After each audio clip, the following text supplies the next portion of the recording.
Glen Affric is a forest that enlivens the spirit and invigorates the soul. In a country of beautiful landscapes, Glen Affric is among Scotland's finest. The Glen is a survivor. It's recovering from a difficult past where over many years the forest was cleared and replaced by conifer plantations. In the presence of high numbers of grazing animals, young trees and plants were unable to gain a foothold, stifling the wild wood's recovery. And the drainage of peatlands has left a bare, degraded landscape in many parts of the Glen. But nature has found refuges out of the reach of hungry mouths, which means that rare trees and plants could come back, given a chance.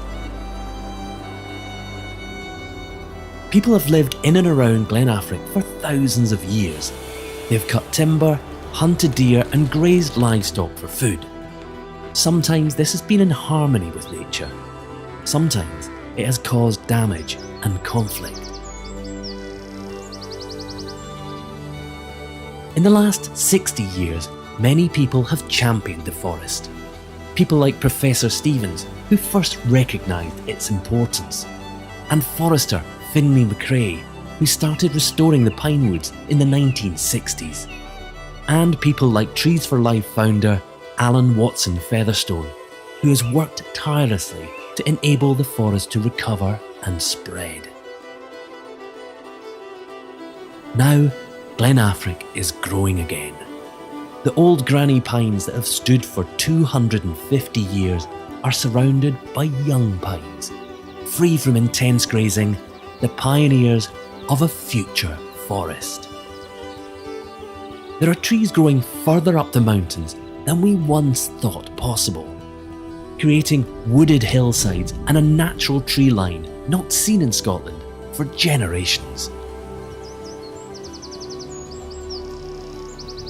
This recovery is showing us what's possible and is inspiring more and more people to give nature a helping hand, to restore a rich, vibrant forest full of life.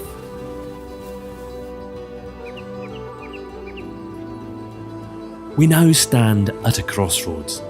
Nature's recovery in Glen Affric is stuck behind fences designed to prevent grazing. To enable the forest to continue its journey, we need to let nature break free of those fences to plot its own course. And the prize is worth it. A coast-to-coast network of forests for nature and for people.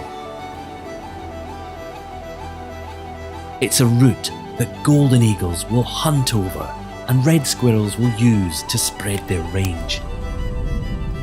This will only happen if we can manage deer to allow the forest to expand. This doesn't mean no deer, nor does it mean an end to our traditional relationship with this special place. We can still benefit from hunting, forestry and livestock grazing, but by working together, we can add diversity. Not only to the forest itself, but also to a vibrant, nature-based economy. This glen is a survivor, but right now it needs our help. It needs us all to come together, shoulder to shoulder, to create an amazing wild forest, stretching from east to west at a scale unparalleled in Scotland. A forest that will become a magnet for wildlife.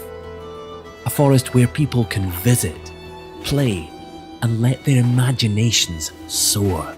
And a forest where people can live and prosper. Glen Affric, a forest for the future.